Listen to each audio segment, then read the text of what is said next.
What's up? Welcome to another video and another dodgy camera angle. That can only mean one thing: we're here with all charged up.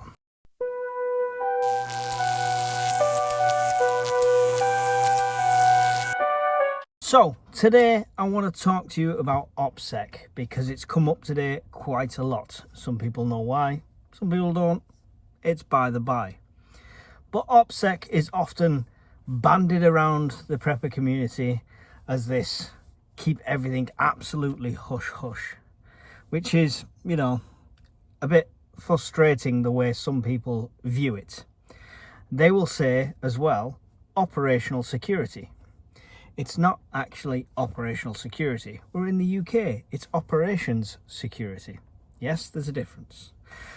Operational security originated in USA, well, from the Americans during the Vietnam War. But in the UK, it's operations security. So start saying it right first off. So what it is not just don't say anything to anyone about anything. That makes no sense whatsoever. It's security and risk management.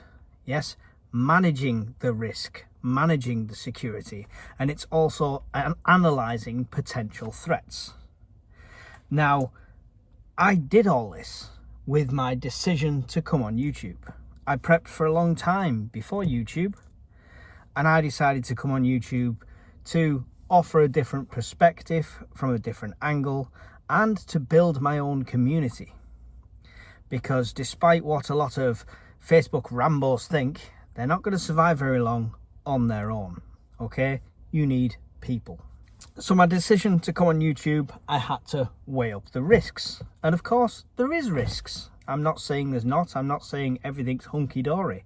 The risks, of course, are exposing your preps themselves, like how much food you've got, etc. But again, how do we manage that? By showing what we want to show and not showing what we don't want to show. Location, of course, but we manage that by being a bit more discreet of how we film. Don't film right outside your front door. Don't film with your street address on the background. Very simple things. Local recognition is another one, especially recently with these articles going out and things like that, and it being local news. So somebody recognising you in the local community and SHTF happens and they decide to go around to your house and take all your supplies. I manage this just simply by being vigilant. And to be honest, I'm not social in my direct community. I socialise elsewhere. My workplace is elsewhere. And I don't even shop in my immediate community. I probably go to the local newsagents every so often, and that's about it. And the chances of him finding my channel are quite slim. Don't think he's that way inclined. But for them to know where I am, as well as recognise me from local, they'd have to follow me home. They would have to, scout me out to find out where I am, where I'm holding all this stuff. Are they even in the mindset to do this at this stage? And by the time the shit hits the fan, would I be out there for them to follow back? So these are the things you've got to think about.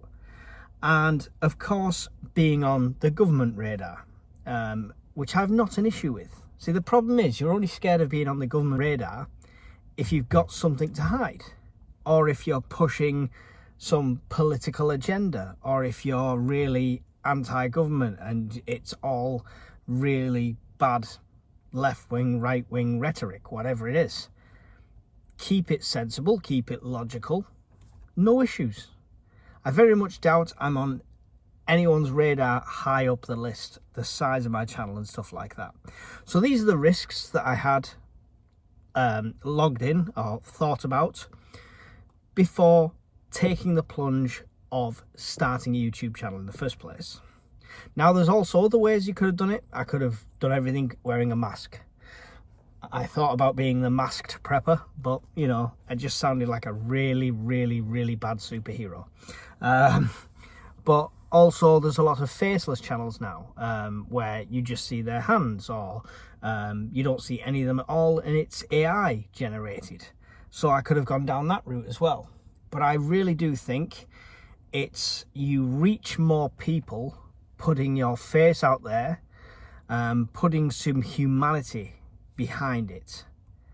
So the reward was worth the risk to me starting the YouTube channel. And it's never been about monetary gain. It's never been about getting all famous and stuff like that. It's about helping other people to prepare. The more people that are prepared, the less people we have to save. It's super, super simple. And I thought it was a great chance to network and build up a community that is not based around some celebrity face, or it's not based around American principles on prepping and things like that. So it was just based around regular people, regular preppers, and coming together as a community. So the same risks were thought about as I was approached by journalists, both for the Daily Star, for the BBC, so on and so forth. And I moderated what I told them. I moderated what they could print. I asked them not to. Well, they did print one thing that I didn't want them to, but they did anyway. But the majority of it, I told them what I thought is okay for them to know. So if you think that is all gospel, and you think you've got some mad intel through these articles, then more fool you is all I will say. It is higher risk, like I say, with a local exposure, but it's just about being more vigilant with local areas where you go out and stuff like that.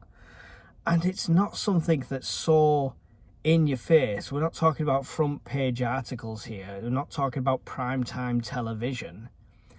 It's not really in your face. And when you're giving me stick for a radio one as well, that didn't say my name. It said my first name, and it said I lived and based on the county, and it was my voice.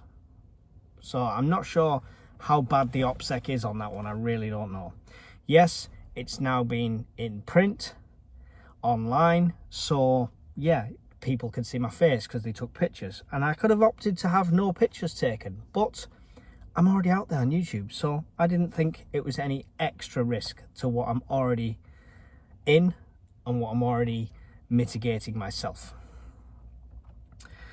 Now, the hilarious thing is, what brought this about is a discussion today on social media, because there's lots of prepping groups on Facebook. Now, I have no problem with that at all, because it's networking. It's what I support. It's what I encourage. Go and join the groups. Go and meet people that are close to you. Form mags. Do whatever you need to do. There's some great groups out there. But it's the Rambo lone wolf preppers who think they know everything that are the nightmare on there. And they're saying I've painted a giant target on my back. Okay, no problem. You find the target. You assess the risk of doing something about that target, and you act on that in SHTF if you really think that is worth it. I assure you it's not. At no point in this channel have I told you everything I have, whether it's cans of beans, whether it's water, whether it's other supplies. I've never told you everything, and I never will.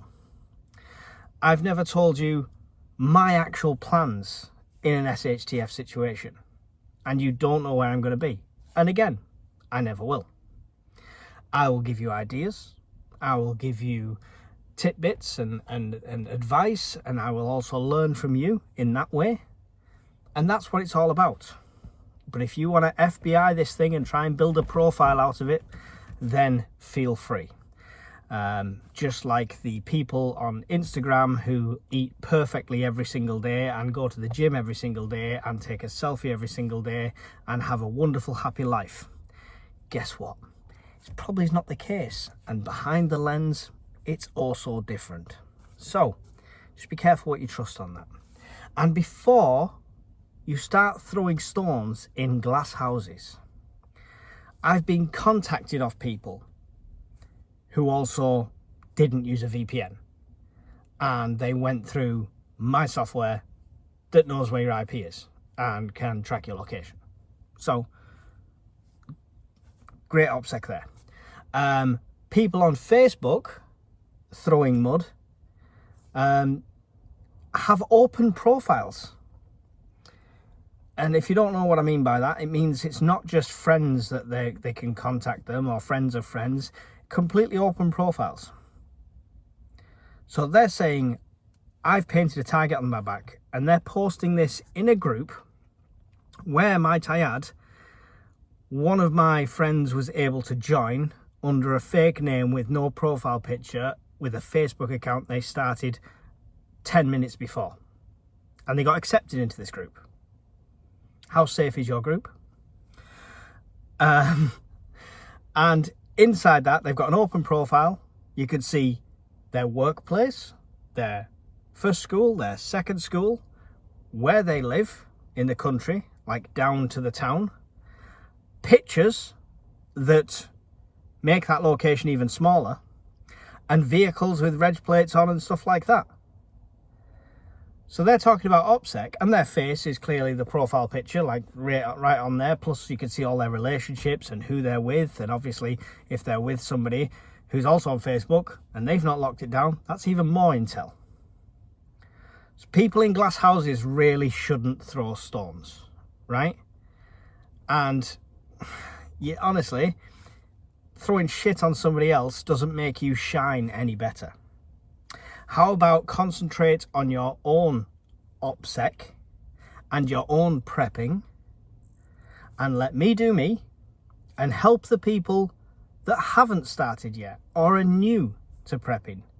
Help me make it less of a tinfoil hat niche, because that's what it was, that's what it is, that's what it's hopefully starting to break out of, and where you can talk about this openly in other countries, it's still frowned upon here.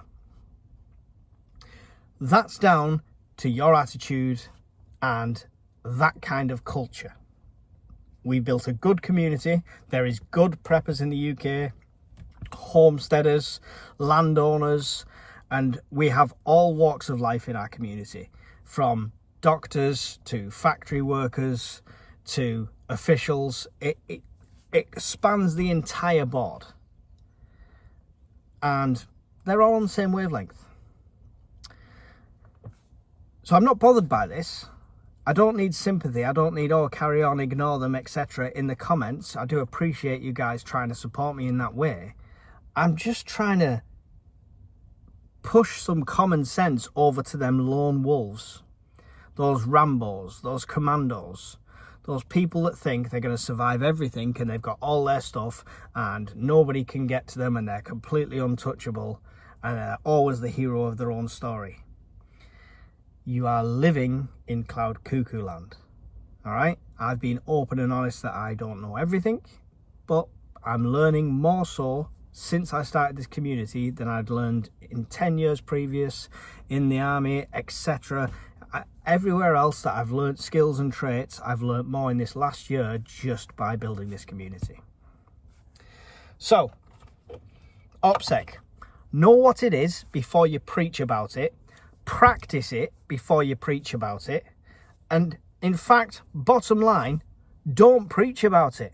Yeah? It's like Fight Club. Don't talk about Fight Club. Don't talk about OPSEC. The only OPSEC that should concern you is yours and your families and your communities. Let me worry about mine. That's it. Rant over. Another charge time. All charged up. I keep trying to call it something else. Another all charged up. Done.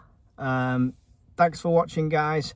I'm going to get this heap of crap unplugged and get down the road because I'm starving. So I'll see you in the next one. Goodbye.